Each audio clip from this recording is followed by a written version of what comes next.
Hello, you all. As you can see, I'm struggling to untangle my yarn that I was crafting, and then I had this big clump that somehow I just felt like I need to do something with it because it was actually straightening out nicely.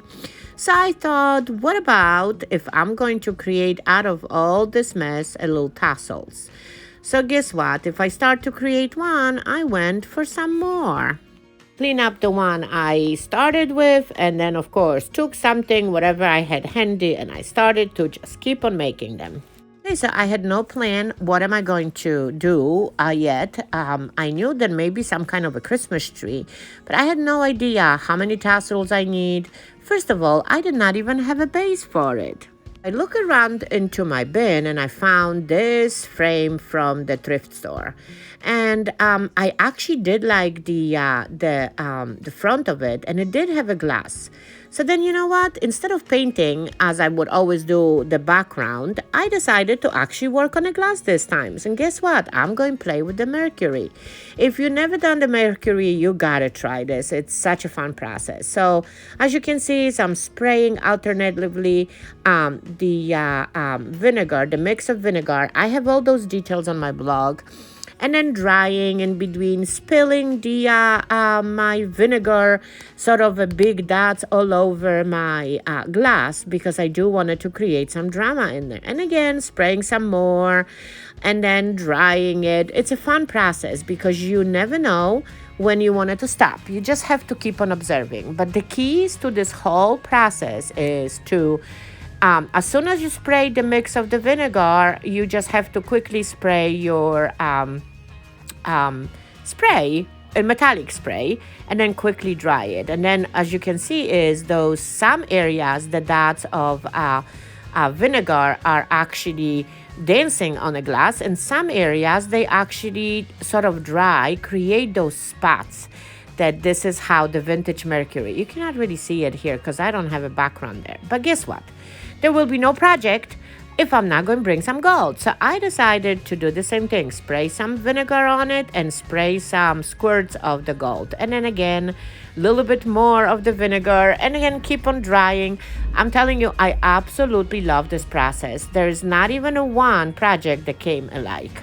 Actually wait until the vinegar dries and creates the darker spots, but you know what, I took the paper towel and I just keep on wiping it off.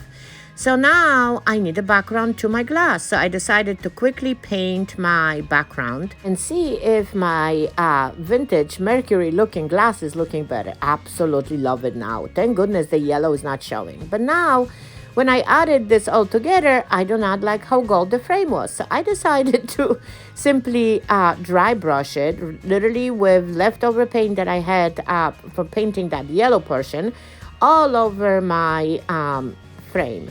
And of course, after that, I would, see, now much better. My goodness, so toned down. Okay, so now it's time to wipe what I painted, because I do want to see gold. You know, I love it. Now look how gorgeous this looks. You can see here a close-up of how this looks. So now it's time to go back to the yarn. We do have a surface, but before we start going there, we got to mark off our positioning because, you know, the frame is bigger. So I do know, I got recently that bling gorgeous star. So I put it right there, marked it off on the bottom, and it was time to start placing my tassels that I've created and maybe make some more. So decision was made. I do want to make the groupings of the tassels, and I'm positive you've seen those projects all over the place. It was the first time I've ever done, and first of all, I was for that project not using the right yarn because my yarn was actually the crocheting thread. It's just super thin and it was just not really doing it. But then I constantly explained to myself, Agnes, you got it. It's soft, but guess what? I have to make it work. So look at me using my fork, brushing the little tassels I made and creating some kind of a nice, I would say profile to it.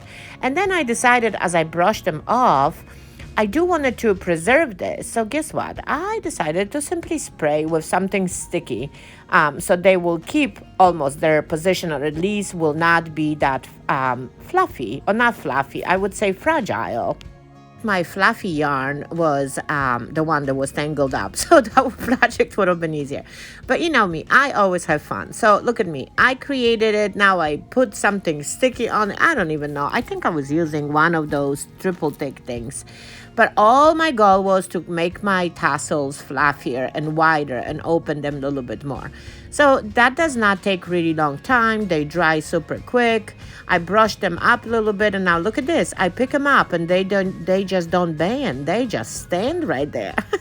So I was onto something. Okay, so I decided to just start building my tree. And I know I don't really have to tell you how to do it, but if I'm doing the video, why don't I do the whole thing? So I decided to hide the heads of my tassels right under another one. Obviously, I do want to see them a little bit, but not a lot. So I started with one, added another one interlocking underneath. So the third row was 3. And then because my picture frame was big, I decided to add another 4 at the end. So, and as I was adding it, I was brushing it all along. I'm positive you've seen those tassel trees, but I do want to make one that is absolutely messy. But for that one, I'm going to use a different yarn because it's, again, when you give a moose a muffin, she will want to get the milk to go with it, and then, she's going to start wondering. And this is what happens. It's all started, in my case, with tangled up yarn that I just had a feeling I got to do something with it. So I'm almost done with all this thing, and now it's time to keep on brushing. So what I've done was I've done sort of the first 2 rows of similar sizes, and then I was going bigger and bigger and bigger, with the little bit bigger with the tassel sizes. Failed a little bit here about planning about my sizes, but that's okay. I have scissors, the big scissors. Hopefully, I'm going to make something out of it. And it's all about the planning. So make sure that you do not change your mind. But you know me, I'm going to try to get out of the trouble I am in, because I do want to absolutely see a little bit of my mirrored Mercury glass on the bottom. And of course, fit my decoration. And I think I did a pretty good job. So I added a little bit of the bling that I recently got, the little presents right at the bottom. No time for making any stem, and I absolutely love how my tree is looking. I just gotta brush it up. Look how gorgeous this looks. Look at that. To trim it here and there, but I'm going to take care of it. So, but look how nice. Love it. So I really hope that I inspired you to just really take random stuff. Check that star. Take the random stuff and have fun with it. Now look at my Mercury. I mean, it looks absolutely gorgeous. I'm going to wait till the daylight to make a better picture to show. I love everything about this project. So I hope that I inspired you to create something similar and have fun with anything and everything you have around the house. Thanks for watching. Bye.